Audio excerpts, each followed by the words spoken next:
Cette fois c'est la France se retrouve pour une nouvelle vidéo Lego Magazine. Aujourd'hui, magazine Lego Ninjago Dragon Rising du mois d'avril 2025. Et on commence direct avec la mini figurine.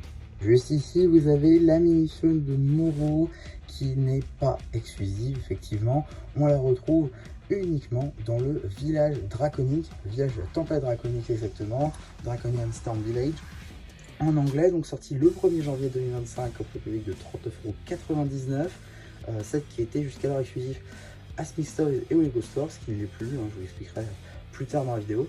En tout cas, du coup, petite chaîne de Moro qui est très cool pour le coup, parce qu'elle reprend la même coupe de cheveux qu'en 2015, toute nouvelle double expression faciale plutôt, un nouveau foulard ainsi que de nouvelles épaulettes, torse et jambes qui font évidemment penser à sa première version en 2015, peut-être une version Legacy pourquoi pas, ou encore à la version Evo de LOL, notamment pour les jambes, hein, c'est à peu près les mêmes on va dire vêtements, au défaut des couleurs évidemment. En tout cas voilà, une très belle mini-figurine avec pas mal de détails très cool, un bras transparent également. Alors on a appris grâce au leak, merci, seul épisode que je voulais pas me faire spoil, l'épisode 3, bizarrement il n'y a que du leak sur ça. Le bras n'est pas canon, dommage. Alors effectivement, voilà, c'est bon, je me suis fait spoil, vous allez vous faire spoil aussi. De toute manière, je vais sortir, ce sera vidéo 17 ou 18, donc les épisodes seront déjà sortis. En tout cas, sur la version de Moro dans la série, il a un petit rayon vert sur les côtés, mais en fait, c'est un bras nu de la même couleur que sa main ou alors de sa tête. Donc finalement, voilà, je sais pas pourquoi ils ont fait ça comme ça. À l'arrière, on a écrit donc, je sais que ça se voit pas très bien en vidéo, mais sur le tissu en green, on a des petits écriteaux en vert clair écrit Moro, avec les petites lanières toujours en marron, voilà, c'est très sympa.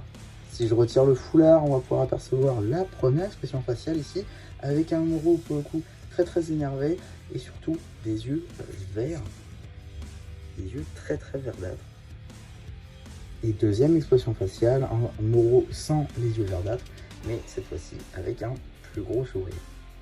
En termes d'accessoires, il y aura une épée qui, elle, est exclusive au magazine. Bon, aucune pièce nouvelle ni exclusive, aucun nouveau moule, mais c'est quand même une arme qu'on n'a pas vue dans le set, donc ça reste quand même un peu cool. Maintenant, la carte. Juste ici, vous avez la carte en édition limitée numéro LE16, Kai Tournoi édition limitée. Elle appartient à la série 8 de cartes à collectionner Lego Ninjago Dragon Rising Lune 200. Voilà, maintenant qu'on a fait le tour des diverses surprises, on va pouvoir très rapidement regarder le paper bag, même s'il y a quelque chose d'assez intéressant à noter sur celui-ci. Tout d'abord, on a les choses assez classiques avec ici une image à l'échelle, l'âge qui est évidemment subjectif, la gamme Lego Ninjago Dragon Rising, le nom du personnage Moro qui se prête bien à l'environnement, hein, parce qu'on voit bien que le nom du coup est derrière l'épée, parce que l'épée du coup est devant, et il y a le côté transparent devant le nom. Bon, voilà, plutôt cool. Mais surtout, ce que je voulais noter, c'est la communication. Et on appelle surtout à la nostalgie, puisque ici, vous le voyez en fond peut-être, juste ici, on a une petite image de Styx.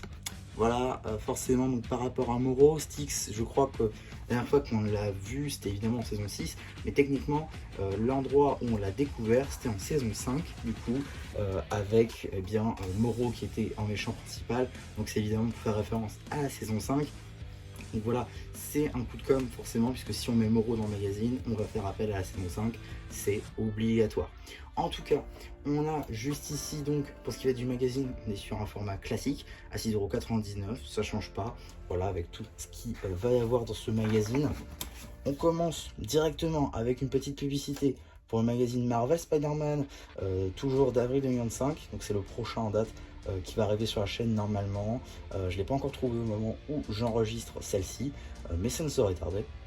Et également, donc, on a le sommaire de ce magazine avec le vilain du mois, qui est visiblement plutôt Rapton. Voilà, pourquoi pas.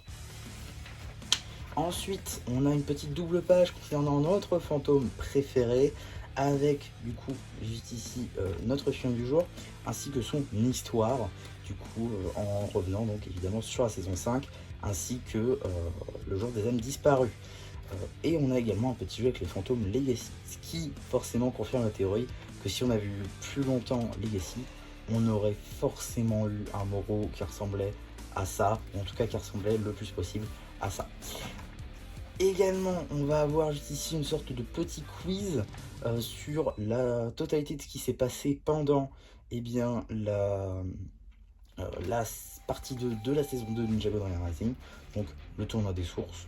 Voilà, ça c'est plutôt cool. Également, on a un petit labyrinthe, donc ça c'est plutôt classique, avec pas mal des maîtres élémentaires qu'on retrouve dans le tournoi des sources, et pas que. On a aussi Krill, l'esprit du temple, on a également un petit Roby, ou encore Arakor, ou même le poulet banni. Voilà. Également, on a la page donc dédiée au Blue Chain Store, cette fois-ci avec toutes les gammes pratiquées, avec notamment donc Star Wars, Batman, Ninjago, Jurassic World, Minecraft, Friends. On a également Ninjago Legacy ainsi que les cartes. On n'a pas Marvel par contre, qui a été remplacé plutôt par notre très cher Batman National juste ici. On a également une BD, les ninjas donnent le là, parce que vous allez le voir, je trouve ça assez honteux. Voilà, beaucoup de champs, mais surtout, voilà, cette page, c'est le seul moment où vous allez voir un Moro. Voilà. Donc on peut passer à la suite. Évidemment, cette BD pourra être retrouvée plutôt sur la chaîne BD. Cela va de soi, il faut attendre que tout soit aligné, en fait, que la chaîne principale, donc celle-ci, et la chaîne BD soient raccord pour qu'on ait au même moment les vidéos. Également, juste ici, on a une petite page jeu, ainsi que la première partie poster plutôt sur le poster du banni du mois, c'est-à-dire ici Zarkt du coup. On a également un petit poster dédié au combo mec, juste ici avec le visage de Zayn juste là, plutôt cool. Même si c'est juste le rendu du set. Et Zarkt du coup. Donc on a déjà eu 2 posters en comptant celui-là. L'autre c'était Drix, donc peut-être le prochain Noct ou Cure ou Ox. Également donc suite, juste ici, de la BD toujours, hein. Encore et toujours je dirais même. Suite est fin d'ailleurs. On a également un petit jeu concernant les véhicules et les créatures qu'on peut retrouver dans Ninjago Dragon Rising, que ce soit saison 1, saison 2 ou même saison 3. Voilà, plutôt cool. Petit jeu cette fois-ci où il faut retrouver certaines choses, j'imagine. Levé de rideau. Voilà, donc là, il faut trouver un petit peu tout, j'imagine. Et là, il faut voir les erreurs qu'il peut y avoir entre chaque scène. Également ici, petit jeu avec adjugé vendu. Donc là, je sais pas trop en quoi ça consiste. Qui va acheter quoi prendre? D'accord, c'est le jeu avec un dé, ok. D'accord. Bon, c'est qui va tirer le plus au dé et du coup, ok. Bon, ok, donc c'est un jeu avec un dé. Également, on a une petite publicité pour les cartes de la nouvelle série. Et là, c'est dédié aux cartes puzzle avec un jeu qu'on peut retrouver au dos. Et forcément, le poster que ça représente. Voilà. Pour ce qui va être des publicités, avant de découvrir le prochain numéro, on va avoir une petite publicité pour globalement le magazine Star Wars juste ici, avec donc le clone de Coruscant ainsi que Sabine Wren. Ces 2 magazines sont d'ores et déjà disponibles sur la chaîne en vidéo dédiée si ça vous intéresse. Également, on a une petite publicité pour les cartes de la série 8, donc Ninjago Dragon Rising Lune 200. Également, vous avez des ouvertures dédiées pour chacun des produits qui sont sortis jusqu'alors. Si vous regardez ça à peu près en juillet, si vous regardez cette vidéo-là en juillet, il se pourrait qu'il y a d'autres ouvertures, potentiellement d'autres produits qui sont sortis et que je n'ai pas encore eu le temps de les acheter, c'est pas possible. En tout cas, qu'est-ce qu'on va obtenir dans le prochain magazine de Ninjago Dragon Rising? Donc au mois de mai, nous allons obtenir un Storm Zane. Donc ça c'est très très cool pour le coup, Storm Zane, le 21 mai. Pourquoi Storm Zane c'est très intéressant dans cette configuration? Puisque vous l'avez vu peut-être si vous me suivez depuis au moins le début d'année, vous savez que Storm Zane c'est pas du tout la mini-figurine la plus compliquée à obtenir. J'en ai moi-même il me semble 4 exemplaires, puisque je l'ai obtenu donc dans un livre d'activité, je l'ai obtenu dans le 7-4+, je l'ai obtenu dans le village, et c'est déjà pas mal. Donc tout ça pour dire que Storm Zane n'est pas du tout compliqué à obtenir.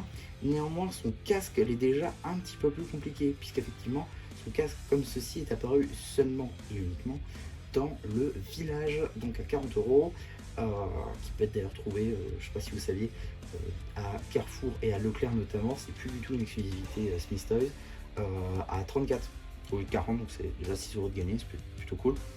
En tout cas, de ça pour dire que du coup Stormzy dans cette configuration c'est très intéressant, et j'ai hâte aussi de voir pourquoi pas si on va pas avoir un Harin au prochain, parce que Harin dans les cartes il a une arme, tout comme Zayn avait cette arme là dans les cartes, donc il y a grave moyen qu'on ait au prochain numéro un Harin.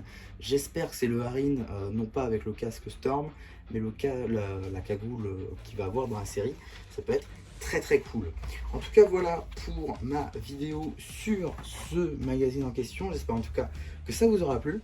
Surtout, n'hésitez pas à me dire en commentaire, n'hésitez pas aussi à liker la vidéo, à vous abonner.